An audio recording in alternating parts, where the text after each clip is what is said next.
festive period, I urge all residents of Kampala and Wakiso and Mukono, generally Kampala metropolitan area, to be on the lookout, to be very vigilant, because in most cases during this period, crime normally goes up. Though we are at full alert, we also request all Ugandans to be very vigilant.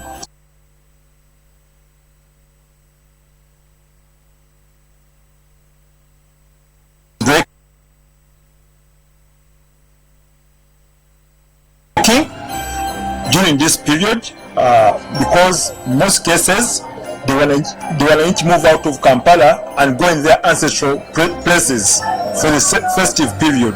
So the thieves get the opportunity to break into houses.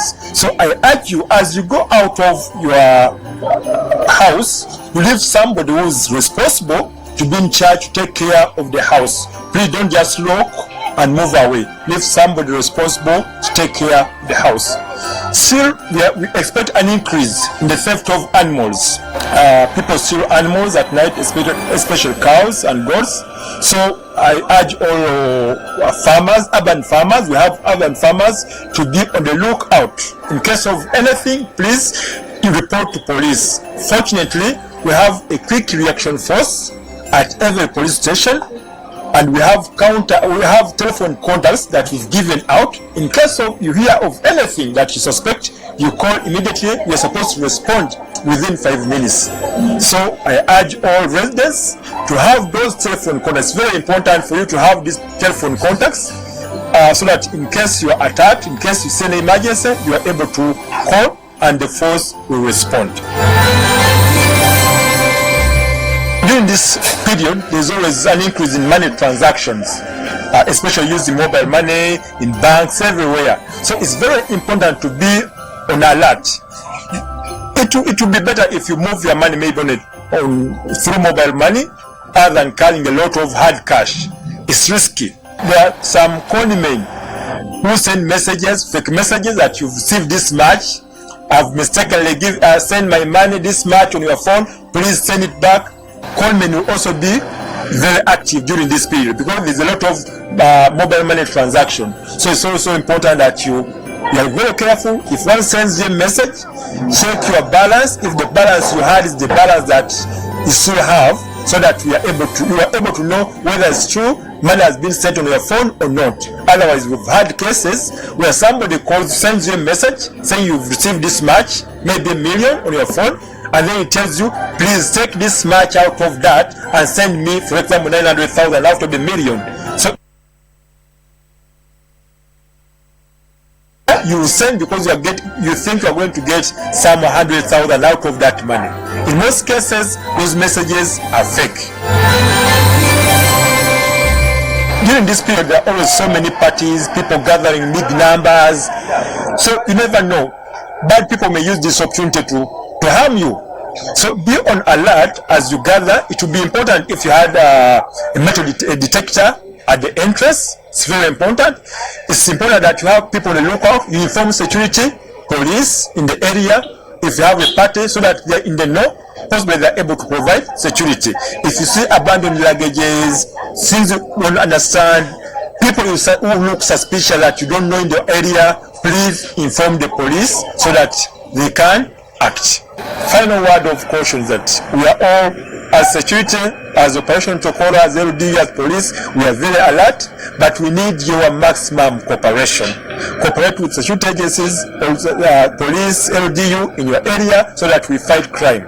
If you cooperate and you commit yourself to fighting crime, we can fight it in our areas. I wish all Ugandans, especially those in Kampala metropolitan area, a good festive period and a happy new year.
so much for tuning in and welcome to News Tonight, the second edition. My name is Michael Jordan Lukomo.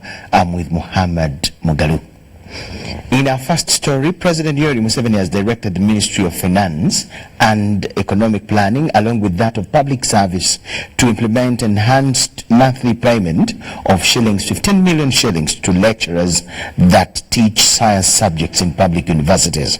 The President was speaking to the leadership of the Forum of Academic Staff of Public Universities at State House in Entebbe. The First Lady and Minister for Education and Sports, Janet Museveni, State Minister for Planning, David Bahati, that of State for Public Service, David Karwanga, and Public Service Permanent Secretary, Catherine Musingwire, attended the meeting.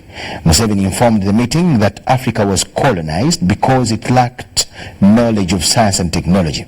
While colonialists were applying scientific gunpowder to conquer Africa, he added, the Africans were still using spears, bows, and arrows because they lagged behind in technology. Public Service Permanent Secretary Catherine Musingwire informed the meeting that her ministry has earmarked 179 billion shillings to pay all the lecturers. The amount, she added, also covers science teachers and researchers. She advised non-academic staff to be patient. The Forum chairperson, Reverend Dr. Grace Lubare, thanked President Museveni for striving to support university academic staff. Away from State House in Entebbe, a section of members of parliament have blamed the downfall of some ministers to their actions during their tenure of office. This follows the recent cabinet reshuffle that saw 2 key ministers and other senior ministers dropped and redeployed as senior advisors to the president. But also, like Engineer Muloni, she's a professional engineer, so she can be an advisor in the energy sector, so that she takes time to analyze things. And like Haji Naduri, he will be moving across the country, mobilizing for the president. You know, he's a senior citizen. Honorable Muloni knows why she was chased away. When the speaker came here, she asked her to give details of Isimba dam money, of which she failed. And the speaker had to say, Mbe, you have to go. Last week, President Yoweri Museveni exercised his powers as bestowed upon him by the Constitution and made changes in the cabinet. The President made appointments that also brought in several young faces on board, and key senior ministers dropped. Some of the 2 key senior ministers who were unexpectedly dropped include Minister for Energy and Minerals Irene Muloni, Monica Zubantege, Alhaji Abdul Naduli, Minister Bakabulindi, and Janat Mukwaya. Monica Zubantege, who has been Minister of Works and Transport, and Irene Muloni, the outgoing Minister for Energy and Minerals, did not survive the reshuffle as the 2 surfaced as presidential advisors. A section of members of parliament anticipate that they could have failed to manage inconsistencies in their dockets during their tenure in office. I even told the Honorable Muloni, why do you bring Maxon Falls in the media center? We already rejected. I think it must be part of the reasons why the president may be put her aside. Because we rejected here, she was on the floor, again she went in the middle. Yes. We have to perform now more than ever. People want services in their communities. Community is waiting, Ugandans are waiting. So we need a cabinet that is proactive, that is going to deliver services to the government. You have seen how the president has also rejected by sacking his minister. It means that the president was not happy with the way she handled this docket. Questions also arose on whether some individuals were rewarded based on their efforts in the amendment of Article 102B in 2017. Political business oriented, they are always interested where there is something to eat, because there are those who will not question anything that is done, whether it is good or bad. Most people may think because Magezi is a bright person, it's only that the time, he has limited time. The reshuffle comes at a time when Parliament is left with less than a year to the next general elections.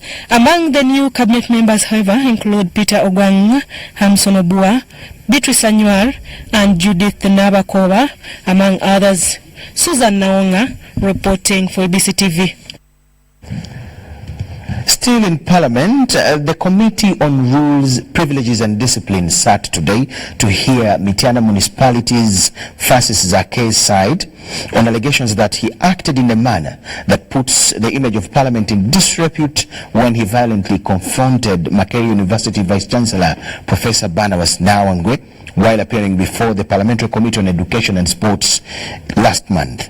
Zake, a member of Parliament from Mityana, pleaded that he had had inadequate time to listen to a 6-hour recording he was given by the committee and asked for 2 more weeks to internalize the complaints against him before tabling his defense.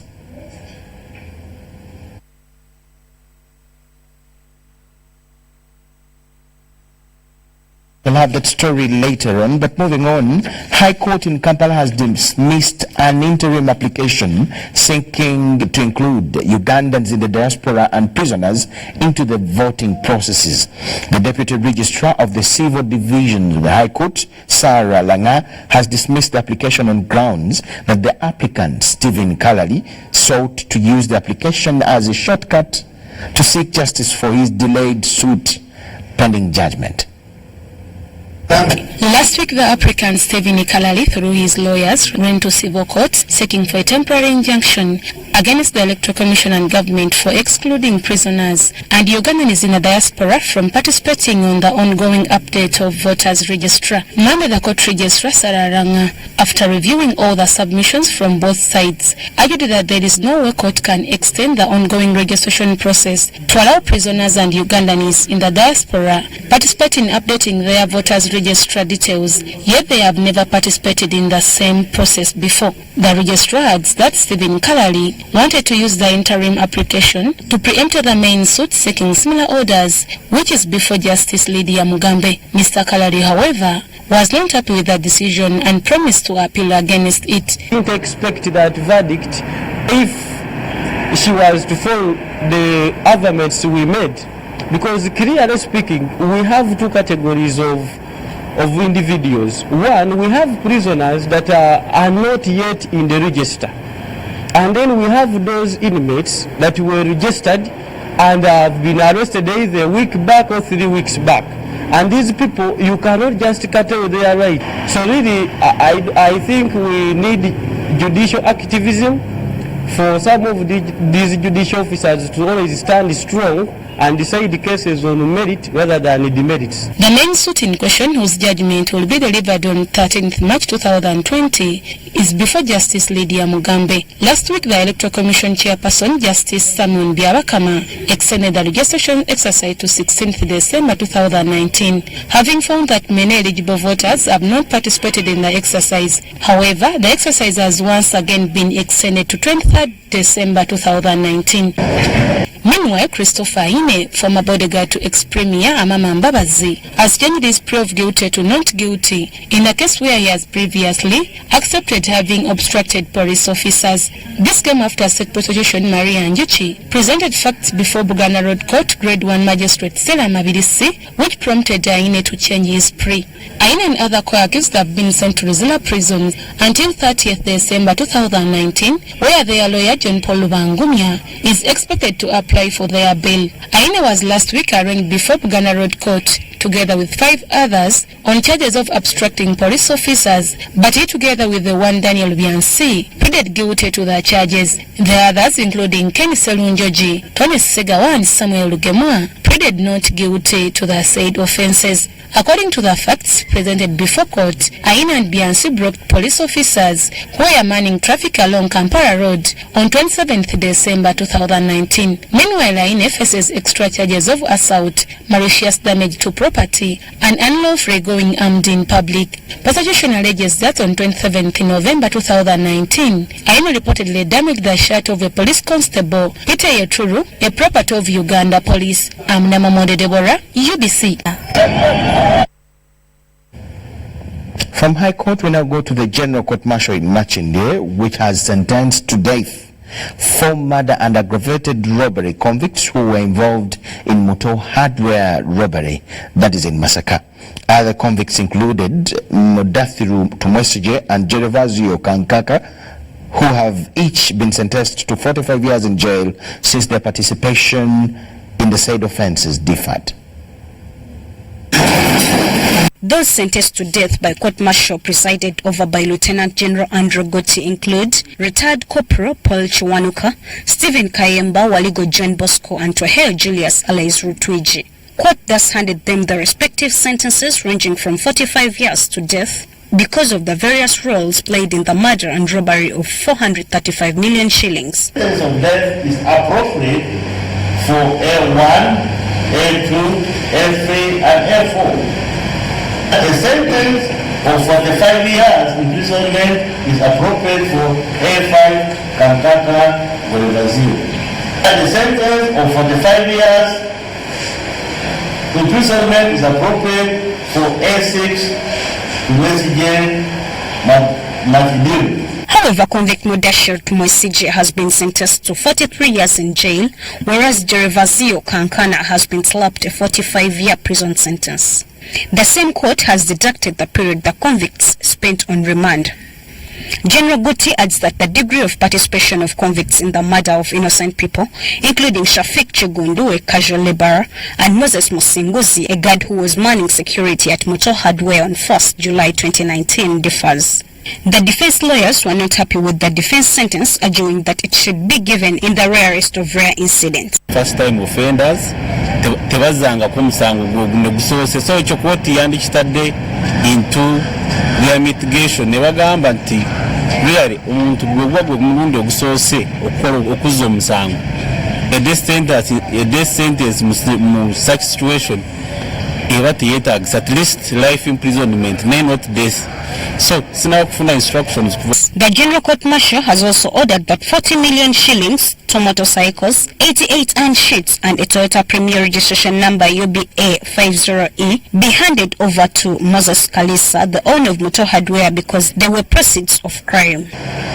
This court orders that 40 million shillings recovered from Kenya, 10 million shillings recovered from Kizza to Kenya, a new Toyota Chrono that was bought from the process of the robbery, one motorcycle registration number UAQ 469N plus 85 pieces of iron sheets be handed over to the victim of the robbery, Kalisa Moses. The convicts were last week found guilty on 2 counts of murder and aggravated robbery, basing on prosecution evidence from party witnesses and the CCTV footage got from the crime scene.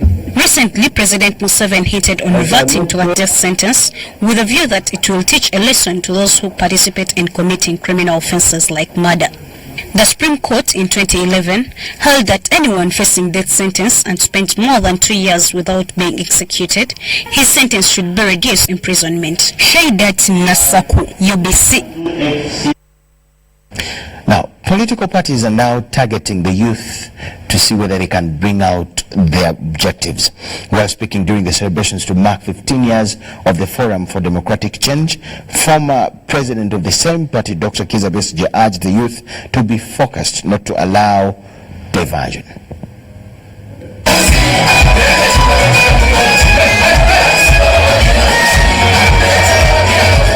Thousands of FDC supporters and leaders from different regions Monday gathered at Namboli National Stadium to celebrate 15 years of FDC existence.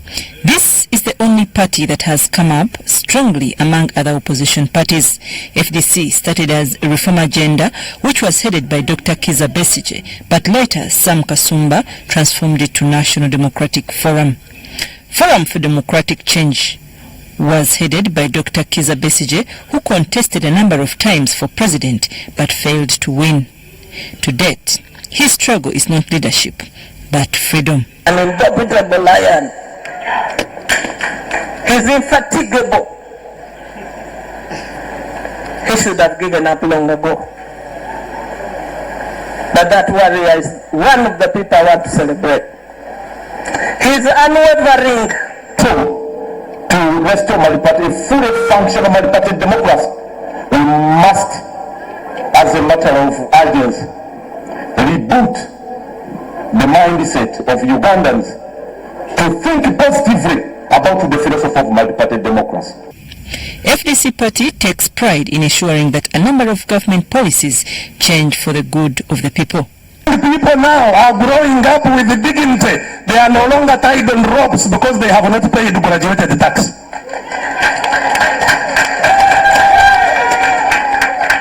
A little while earlier, people were hiding before dawn. Hiding from people because you have not yet paid graduated tax. According to FDC party members, the struggle through non-violent means continue. Let me remind you that sometimes the smallest steps, however imperfect, can ultimately tear down walls. Among the things highlighted were the youth being exploited by political parties to achieve their goals. Our youth are properly sensitized. If they get to know a lot about democracy and good governance, they are the ones to change. People are now energized to fight. And I hope they will stand up and fight. That's why we told them it's not a privilege, it's not a request, it's a duty.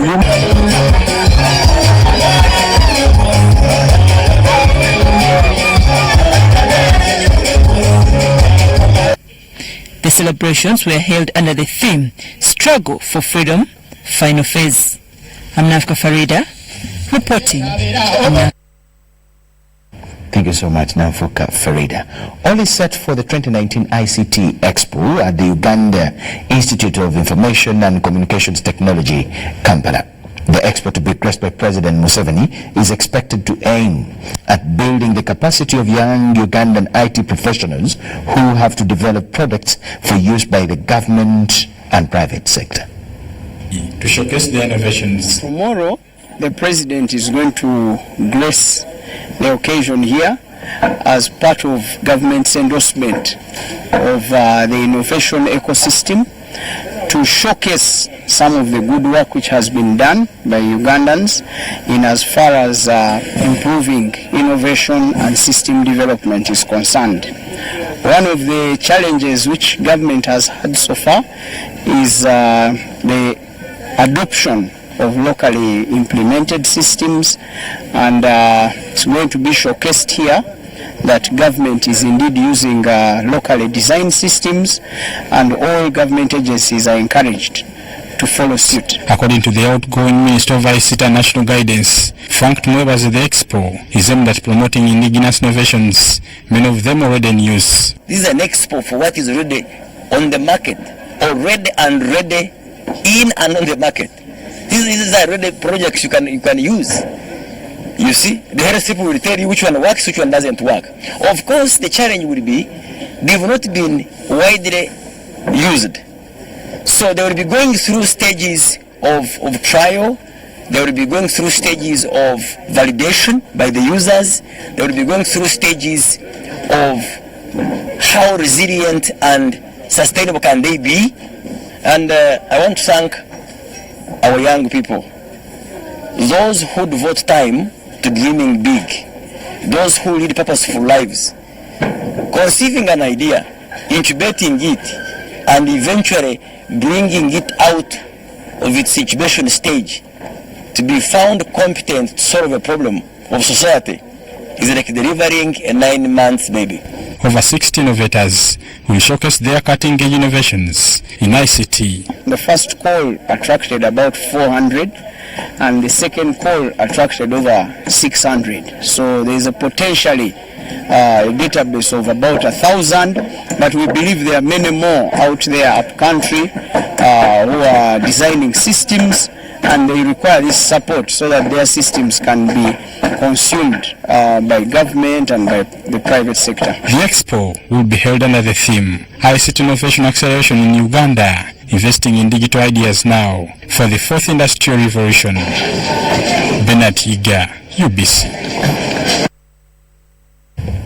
We'll now take you back to that story where the Mitiana Municipality Member of Parliament today appeared before the Disciplinary Committee of Parliament over allegations that he misbehaved when the Vice Chancellor of Mackay University appeared before the Education Committee in Parliament still last month.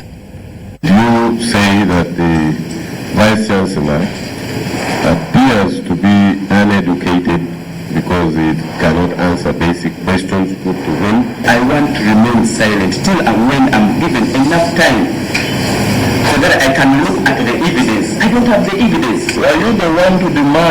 proof of that? It's the committee to prove to you. No. The proceedings of the Disciplinary Committee of Parliament probing allegations of misconduct against Mityana Municipality MP Francis Zake stalled after the legislature demanded for a transcribed copy of evidence against him. The Parliamentary Committee of Rules, Privileges and Discipline Monday sat to hear Zake's side in allegations that he acted in a manner that puts the image of Parliament in dispute when he violently confronted Makerere University Vice Chancellor Professor Barnabas Nawankwe while appearing before the Parliamentary Committee of Education and Sports last month. The evidence against him, to not continue just arguing, will be to narrow the scope of this entire discussion and say, with this matter, I think this one I can see clear. Is one thing. But I only need time because I'm not going to give evidence on myself. It's not true. And this is not a criminal. This is not a substantive. This is not a criminal. Evidence and affidavit. This is not a criminal proceeding. This is not a criminal proceeding. You are citing procedures, rights, and all these, which, in my opinion, are more relevant where this a criminal rather than just a hearing of the Committee of Parliament. So I think as you insist on these rights, you should know that the level of protection that you get in a civil proceeding is not the same as that you get in a criminal proceeding. This is just a hearing of a committee. Okay. Do you have any other specific evidence that you need other than that? I need to look at the evidence so that I can be able to substantiate. What evidence do you want? I need the evidence written. I need to read the written evidence. Okay. Despite having been furnished with an audio recording of the committee proceedings in which Professor Nawangwe pinned him on disrespect and slander, Zake demanded for a transcribed copy of all evidence the committee received, saying he cannot respond before a transcribed copy is adduced. Honorable Zake, we expected you to give us information. Then from that information is when you would now say, this is what really happened. You are not appearing here like we are being accused. Yes, the complainant made a complaint. He made his own submissions to the committee. Other witnesses made their submissions. And we had expected now to hear from you. Honorable Zake may want time. Maybe the communication he reads or we send to him might be in a language which he may not interpret well. A seemingly confident Zake pleaded that he didn't have time to listen to a 6-hour recording he was given by the committee and asked for 2 weeks to internalize the complaints against him before tabling his defense. Rights are not absolute. They have to be reasonable. In this instance, it is unreasonable. That is what I have ruled. They have to be reasonable. This is very unreasonable. Efforts by the committee chair and several committee members to have Zake at least to give an account of what transpired between him and Professor Nawangwe hit a snag with Zake insisting that he cannot give evidence against himself since he has not listened to what his accusers said. The plea, however, was denied by the chairperson and Zake was given 2 days to listen to the recordings and revert to the committee to defend himself on allegations of misconduct, acting in a manner that was unbecoming of a person of the Member of Parliament. In his letter to Parliament, Professor Nawangwe stated that on the fateful day, he felt that the treatment he received from Zake was beyond of any human being can expect from another, leave alone a Member of Parliament. Report by Gloria Gutabinji for UBC. Matters of discipline in Parliament. Meanwhile, civil society organizations have ignited the movement of fighting and kicking corruption out of Uganda. This follows relaunching the Black Monday campaign, which is aimed at naming, shaming and stigmatizing all corruption officials. Accompany us on this journey of fighting corruption from our country. This is after President Museveni launched the anti-corruption walk. Civil society organizations have come out to show their support in the fight against corruption. Through the reignited Black Monday campaign, the public has been called upon to team up, work together and show solidarity in all the efforts geared at fighting graft. Black Monday movement activists will work with any Ugandan who finds it a noble cause to find corruption and end impunity in our country. We will continue to give the public information and guidance needed to take joint actions for maximum impact. Activist Father Gaetano Batanyenda called upon the general public to shun all corrupt political leaders in mosques, churches and community functions as a way of shaming them. Movement is to organize citizens to increasingly mount a self-sustaining assault against the injustices of corruption and the corrupt, and therefore deliver Uganda from the shackles of the burden arising out of wanton corruption. Medical practitioners, through their umbrella organization, Uganda Medical Association (WUMA), have joined the anti-graft campaign. As the aiding factors to corruption. We will continue to lobby and advocate for increased funding and engage in activities that promote improved welfare of doctors so that in turn a happy doctor can serve the population efficiently. Women activist and former Minister for Ethics and Integrity, Dr. Miriam Atembe, urged the civil society organizations to lead by example in the fight against corruption. Don't embezzle, don't commit fraud, don't involve in nepotism. You also anything else, don't do that because you are also involved in corruption by the will.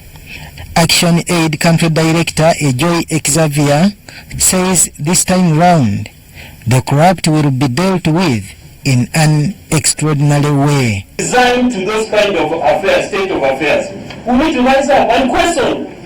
We need to be angry. We should not be accepting this as a normal situation. Global Integrity Report 2016 indicates that Uganda lost $950 million, while $1 billion was lost in 2017 in corruption and graft-related scams. Ibrahim and Maureen Yiga, reporting for UBC TV News.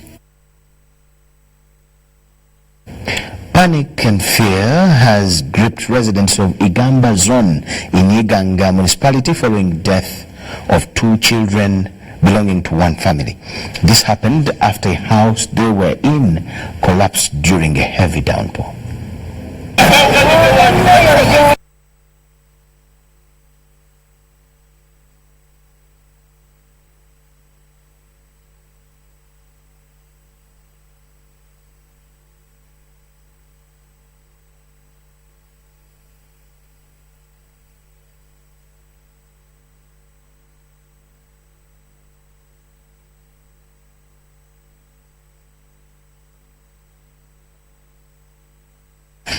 We apologize for that Sanglish, but may the young one's souls rest in eternal peace.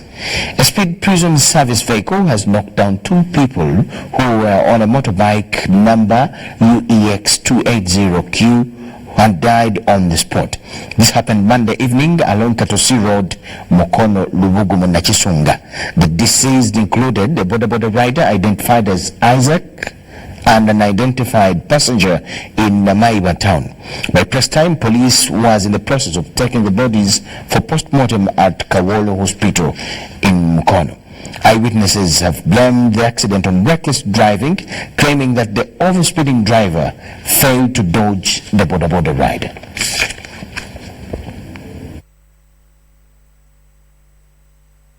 Another sad one there. Meanwhile, Minister of State for Ethics and Integrity, Father Simon Lokodo, has interdicted two Bugweri district officials over corruption and irregularities in service delivery. The interdiction comes at a time when the officers were allegedly accused of embezzling 35 million meant for the facilitation of district activities.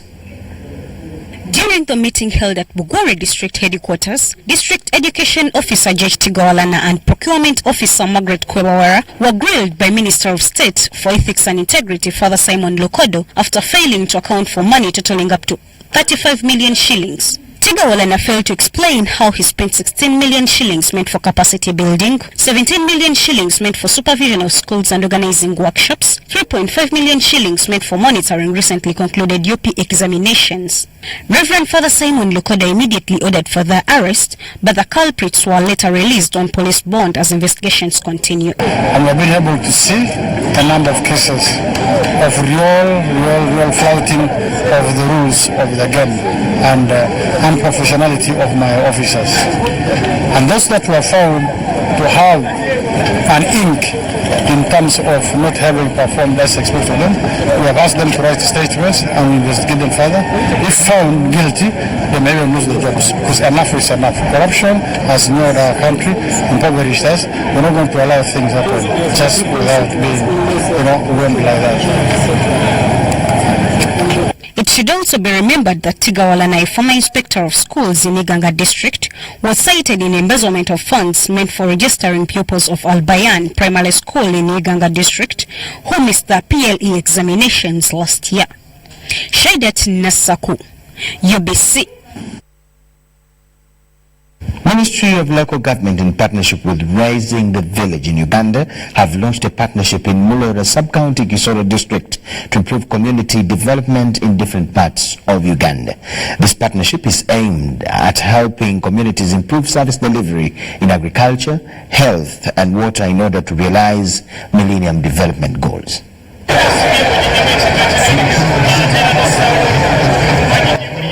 Kampala City holds a number of social services, including markets, ministries, courts, arcades, passenger vehicle parks, and many such others. Accessing these places, however, requires there to be a transport network. On the tour within the city, UBC TV witnessed motor vehicles and motorists maneuvering through potholed roads to get to their destinations. Some roads are characterized by small, wide and deep holes that, if not worked on, keep on expanding and become an inconvenience to the road users.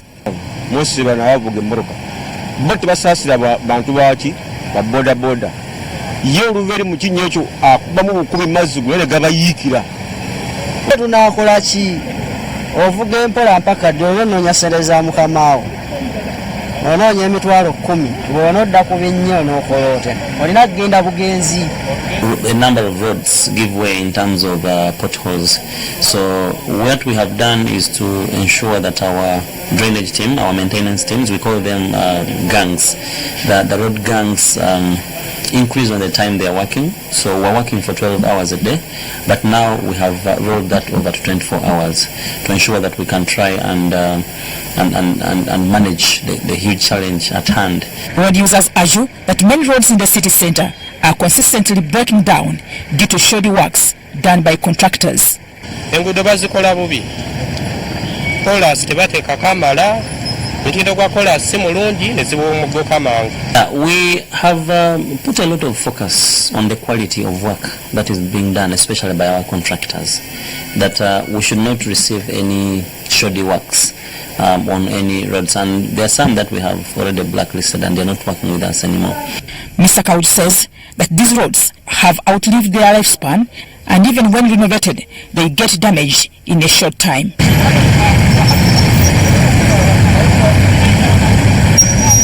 They're very old roads, and so if the budget was available, we would have done a complete overhaul. but because of so many other priorities, we have to work with what we have. So that's why we do some maintenance. But also we have a lot of works coming on. For a number of roads. We're going to reconstruct a number of roads in addition to the current ones that we are working on. These potholes have left many road users puzzled as they encounter their daily business operations.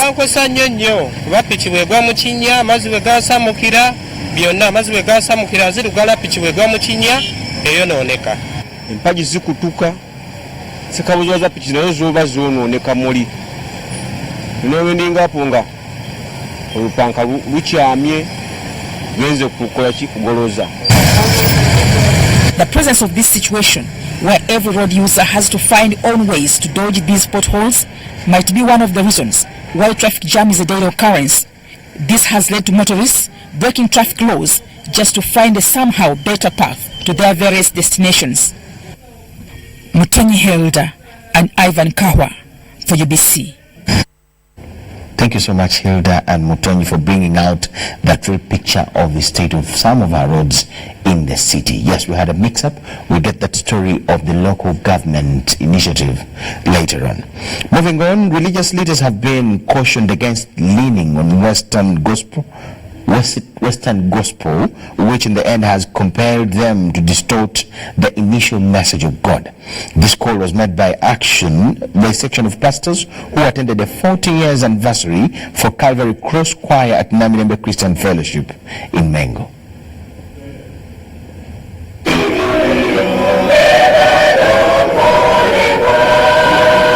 Thousands of believers are nowadays flocking churches, especially those of born-again ministries. Many have attributed this to the changing style of preaching the gospel.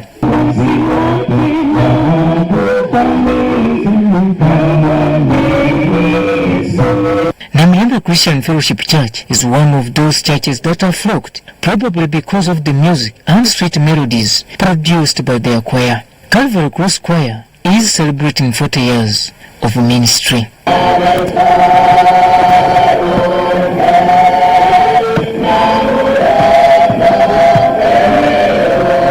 To thank here, I humbly thank the President of Uganda. You told us that our Bayugumechibuga is a song that goes with you in your jet as you travel everywhere. And Mama Janet told us that she testified about it, that you love us so much. You have taken us in your dinings, we have eaten in your cups, we have dined in your glasses. We really appreciate you have made us part of your family. It was a day of joy, love and reflection on how the 40 years have been.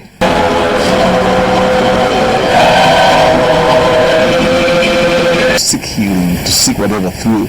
So they have also come and picked up the music as well, because it is like it's associated with the gifts or miracles and whatever out of which they have benefited. Here today celebrating 40 years of Calvary Cross Choir. I was in this place at Namilembe Christian Fellowship in 1986.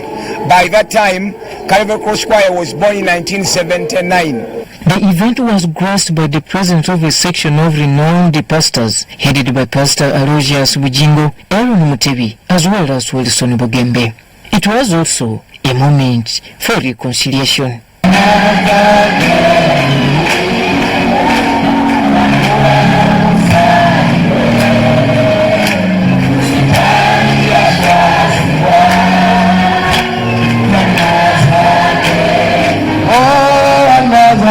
Pastor Simoni Kaiwa, his wife Dr. Siria Kaiwa, and President Museveni were among people recognized for their support towards the 40 years journey of Calvary Choir. And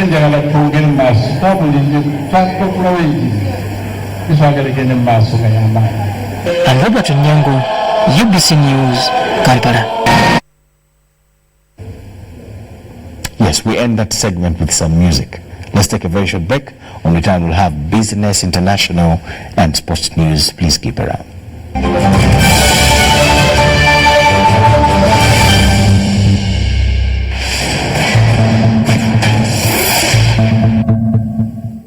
Hi, and Didier Drogba.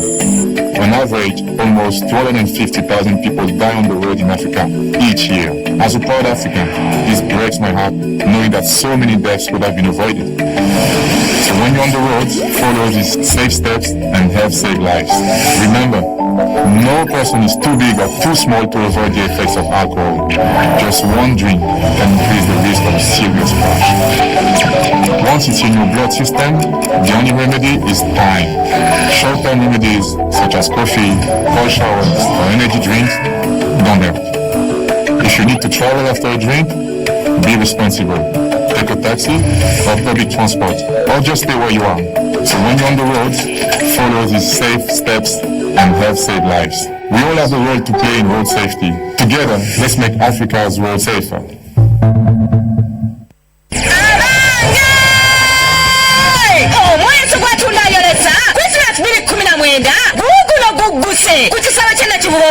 Primary school jangu wekwata ekifo kyo amangu ddala mwana otunira ebyamaguzi ebyo atuma n'omugattako gw'ekibuga Kampala ng'ennaku z'omwezi 19 Desemba okutuusa nga 23 Desemba guwagiddwa UBC TV, Pepsi-Cola, Bella Wine n'abanguka mu byefuna ku Star TV emunyenye y'eggwanga.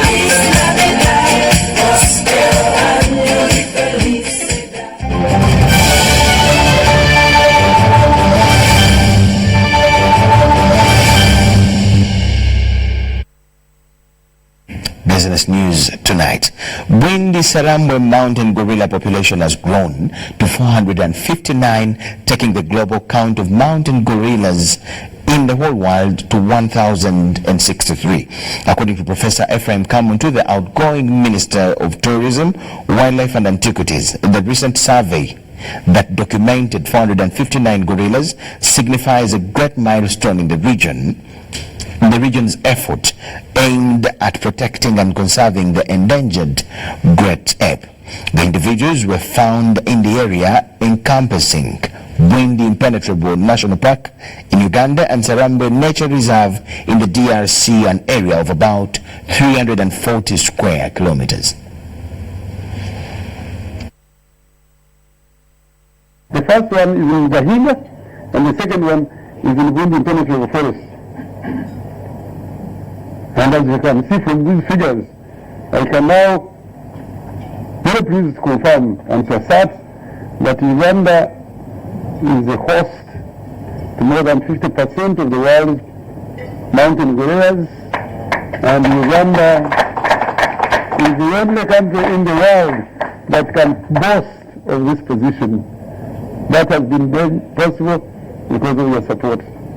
This information, Honorable Minister, is very crucial for adequate planning of the activities aimed at ensuring long-term conservation of the mountain gorillas and their habitat, since people can only protect things properly if they know them properly.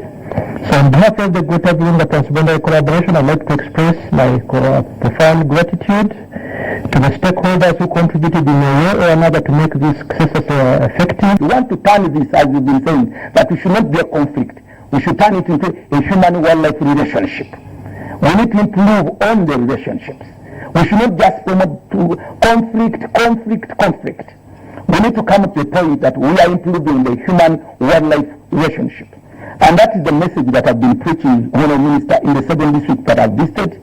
So far with my team, with the ministry team and the OA, we've been preaching about the human-wildlife relationship.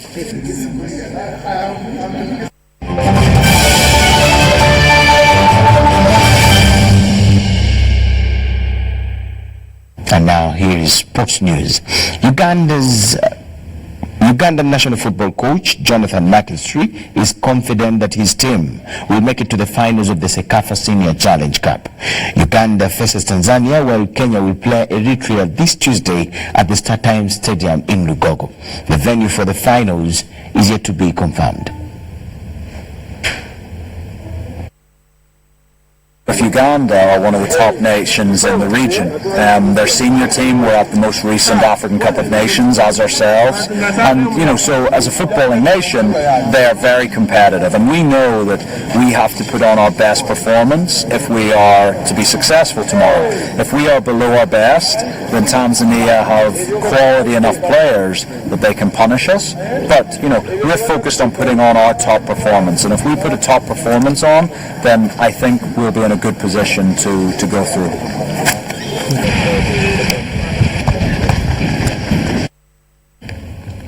And still in sports, December is a month for festivities. However, for sports lovers, many utilize the chance to identify youngsters through sport.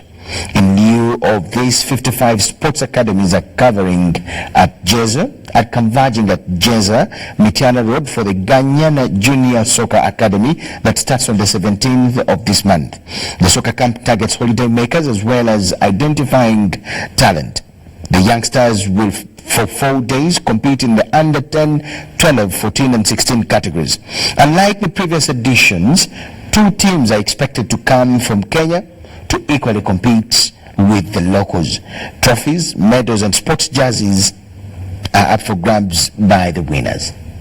Twatandika emipiira gino first edition guno gugenda kuba mulungi gwakubiri second edition, era tulindiridde academies ezigenda okwetaba mu mizannyo gino. Twagala nnyo okubalansinga academics n'emizannyo, era nga tusuubira nti abaana baffe bajja kuba bafunamu nnyo. Kaakati ku luno waliwo ebyenjawulo kuba ebirabo tubyongeddemu amaanyi. Ebikopo buli categories zetugenda okuba nazo, categories under 10, under 12, under 14, bonna bagenda kuba n'ebirabo. Categories nnya era ne seti z'emijozi ziri nnya. Tulinamu era ku bawanguzi emidaali. Awangudde agenda kutwala omudaali ogwa gold, owokubiri atwale silver, owokusatu atwale bronze. Buli category tutaddewo abali wansi w'emyaka 10. Kitegeeza mu 10 n'okukka wansi eyo category emu. Nituteekawo ali wansi w'emyaka 12 nti n'ono alemereddwa okusamba ng'asukulumye mu 10 agenda mu 12, 10 wansi we 12 ne basamba. Nituteekawo ne abali wansi w'emyaka 14 ate ono yavudde eno n'alemererwa okusamba mu 12 aba alina naye omwagaanya okusamba mu 14. Ebitone oba emizannyo omulimu luli abazadde asinga abadde balowooza nti omupiira oba emizannyo gyonna kijjanga ekyokwejala nti agenda okubemu wali okwegayaaza. Omupiira mulimu n'emizannyo gyonna mulimu. Yes, and before we wind up, let's now look at the headlines. President Museveni wrote for shillings 15 million pay for public university dons. Legislators have given mixed reactions to a recently announced cabinet reshuffle. Dozens have been wounded in the latest Beirut clashes.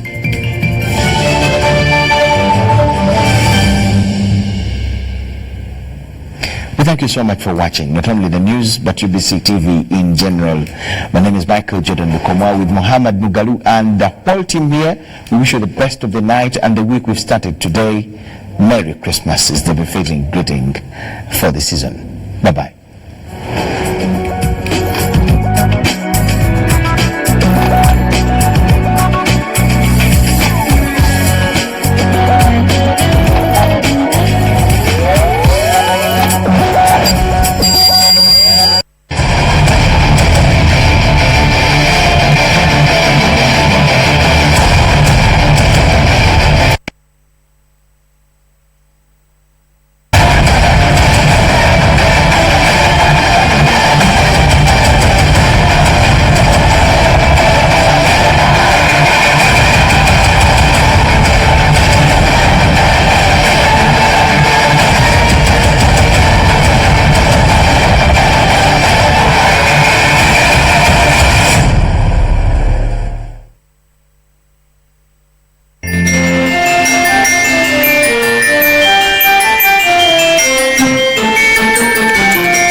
My name is Sebambude Charles, PRO or Public Relations Officer, the Directorate of Traffic and Road Safety.